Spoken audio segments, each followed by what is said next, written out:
Hello, class, and welcome back to another lesson. So, today, offering another very valuable lesson because these mistakes I noticed that a lot of speakers or just individuals do on a regular basis. So, the point of this lesson is to help you avoid these recurring problems, right? Just to kind of really streamline and make your presentation a lot more effective. So, what not to do during your presentation, or three specific things to avoid. All right, let's get started. Number one, which is information overload. Now, this is something you want to avoid.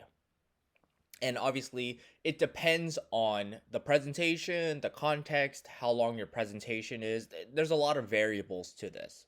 But one rule of thumb is always avoid just talking about too much during a presentation. Because thinking about it, think about going back to college, right? Some of you might be in college. I'm not really sure, but if you're not, think back to your experience in college. Think back about those specific classes where your professors try to cram in two, three, four, or five chapters into one hour session. Now, my question is, how much information did you actually walk away with, remembering, or finding valuable? Right? If you're taking one of those classes, more often than not, you're probably just speed writing notes. And eventually, once you leave the class, you're probably going to refer back to your notes, right? So there's that. But one thing when it comes to a presentation, if you're doing like a TED Talks or maybe, yeah, when you're doing something, a TED Talk style, a more entertaining type of presentation, you want to avoid information overload because people just aren't going to remember. And then when it gets to the point where you just have too many points, it's going to be so overwhelming for the audience to digest everything. Because you need to understand, is your presentation a lecture? Is it a workshop? Or the audience expected to jot down notes? And if they are jotting down notes, do they have enough time to really just take away anything from your presentation, or are they just so focused on constantly writing notes so they don't forget everything? And that's one thing a lot of presenters don't take into consideration. They don't take in consideration what the audience experience is. Now, if you're doing, let's say, a 1 hour workshop and you let the audience know, hey, like, hey, I will like if you take down notes, then okay, sure, you can have a certain amount of information. But you don't want to just constantly just give out bullet points of information and expect your audience to constantly be writing down notes, because if they're constantly writing down notes, like, they're not engaged in your presentation, and that's not a fun experience for the audience or you, right? Because you have to think about it. When you're giving a presentation, it's not like a podcast. It's not like a 15-minute podcast. Because during this podcast, this lesson I have with you, you can pause the podcast and you can take down notes and you can come back to this podcast. But when you're doing a presentation, it's in real time, it's from beginning to end. I mean, presentations or lectures nowadays, you can record it, sure. But if you're doing a live presentation where there is no recording, then you want to avoid information overload. Because again, put yourself in the audience shoes. Now, rather than trying to get all of your points across, just focus on the important ones. What are the top three important takeaways that you want the audience to remember? And if you watch my lessons, you'll notice that most of my lessons only has maybe 3 tips. Why? Because I want to cover the 3 important ones that I think are relevant, that are easily like adaptable to your presentation needs, and just really dive into them. I want to offer more depth than breadth. So number one, avoid information overload. There's just, it gets to the point where we just don't know, like, it just is too overwhelming. You want to avoid that. So again, the simplest way is put yourself in your audience perspective. Is your presentation in the morning? Is it at 8 a.m.? Is it 1 hour long? If that's the case, again, put yourself in your audience member shoes. It's 8 a.m. A lot of maybe the audience members are kind of still waking up. Maybe they're half awake. So the reality is they might not even remember 90 or 80% of your speech, they might only remember 20%. Now, what 20% do you are the is the most important takeaways that you want the audience to remember?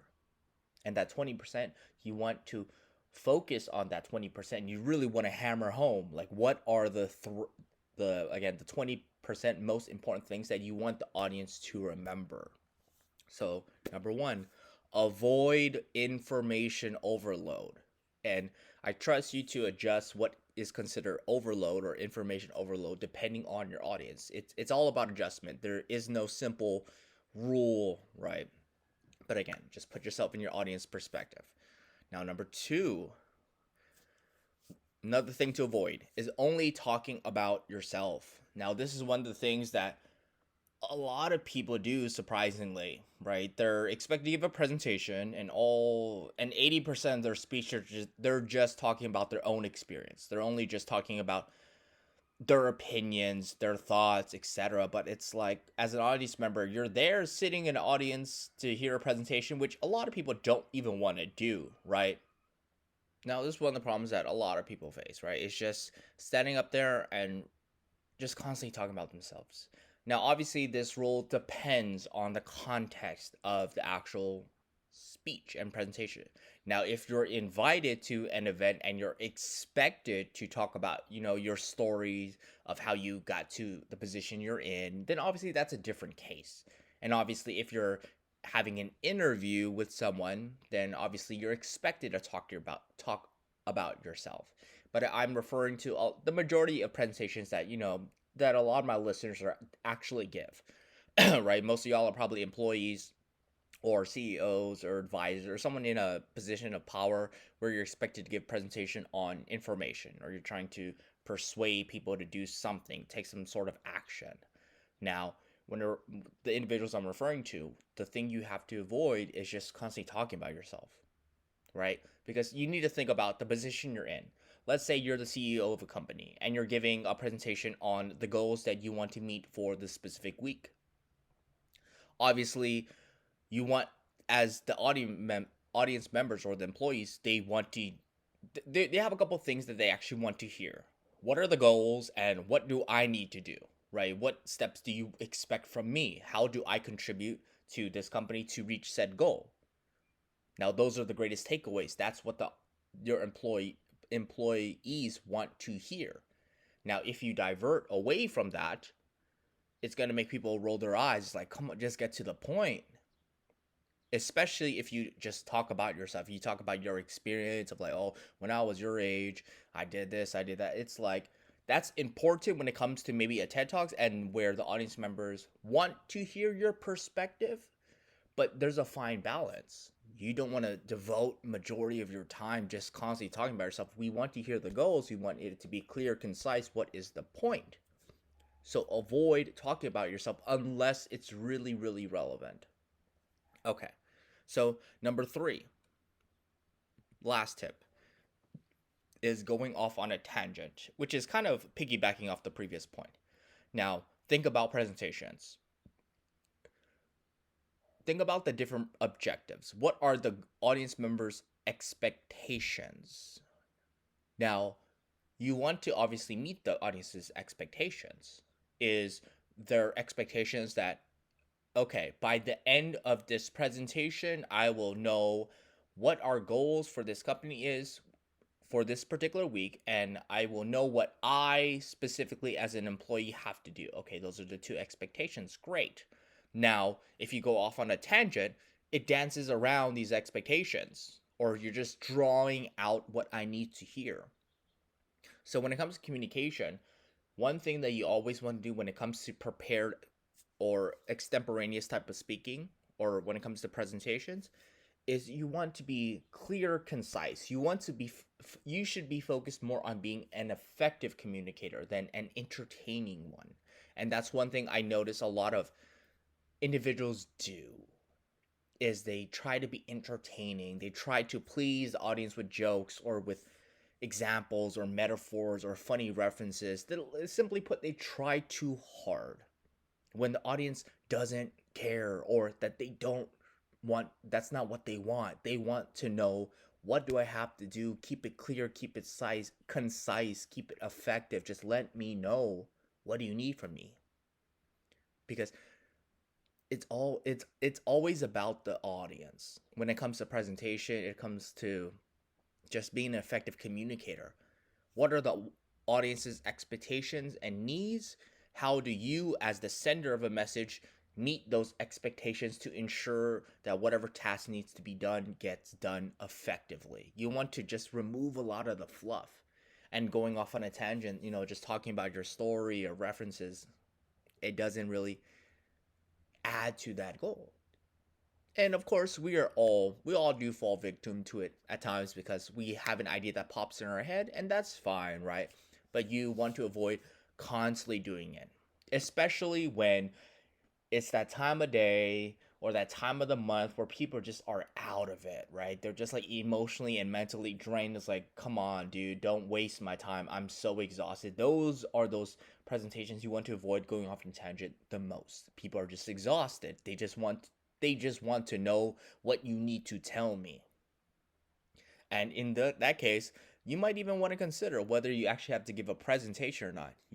What you have to say might just be better sent through email, right? That's the beauty of communication. There's so many different channels and so many different ways and methods and approaches to get your point across. But when it comes to presentations, again, avoid going off on a tangent. And if you do try to reel yourself back into the main point, what is the main objective? And again, that's why you want to avoid going off on a tangent. You don't want to waste people's time because people's time is so valuable and important. No one likes their time being wasted. And when someone does waste your time, you remember that. And what do? You try to avoid them in the future if you can, right? Okay. 3 simple tips. Just a quick review. Number 1, avoid information overload. Again, this all depends on how much time you have. If you're giving a 1 hour lecture, sure. If your lecture is going to be recorded on podcast, sure, right? So people can refer back to it. But if it's just a live presentation, remember, people just aren't going to remember that much. So avoid information overload. You don't want people just constantly writing notes and notes and notes and just by the end of your presentation feeling overwhelmed with everything that they have to remember, or they're worried about missing a key point that they didn't write down.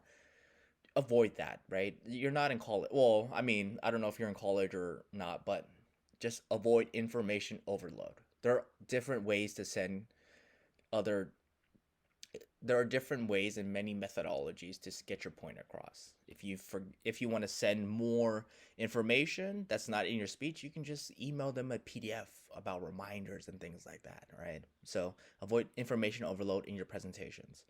Number 2, avoid only talking about yourself. That's one thing a lot of people don't like when it comes to presentations and the context of presentations. When their boss or a presenter is just constantly just talking about their day or talking about back in my day, etc. That's why a lot of my lessons, they're actual lessons. They're not really about me unless I only reference to my life when it's very, very valuable. We're trying to really get a point across. So avoid only talking about yourself. Because again, most of your audience member, when they watch your presentation, they're not there for you unless that's the context of your presentation. If the purpose of your presentation is to talk about your journey, great, then obviously this rule doesn't apply. But if it doesn't, if it's your everyday presentation at a corporate office, avoid talking about yourself. Number 3, going off on a tangent. Again, what is the purpose of your speech? Stay on track. Remember the goal. The goal is to help your employees get the valuable information that they need so they can move forward. Be an effective communicator. Don't try to be entertaining. Don't try to be there for it's great to do that if you can. That's great. But more often than not, most meetings, regardless of how entertaining you are, just focus on the purpose, the goal. Don't go off on a tangent, right? Now, if you're not a CEO or something like that, but you are presenting to them, again, it's better. This is a better rule for you. Don't go off on a tangent. If you're presenting to your bosses and they expect specific numbers, statistics, and stuff like that, just give it to them. That's what they want. They don't want no fluff. We have no time to waste, right? Again, time is our most valuable resource. It's not really a resource, but time is so valuable to us. Don't waste it. And we remember when people waste our time. And the reality is that in the future, we're going to do everything we can to make sure you don't waste it again. And that could be a bad thing for you, but hopefully it's not. So apply these 3 rules. Okay, there's another lesson. If you have any questions, email me. If you would like a free copy of my public speaking book, email me. All right, but I'll see y'all next time. Take care. This concludes our lesson for today. I hope you found it useful. If you have any questions, please feel free to email me at prof.brianhy@gmail.com. I'll see you next time. Have a wonderful day.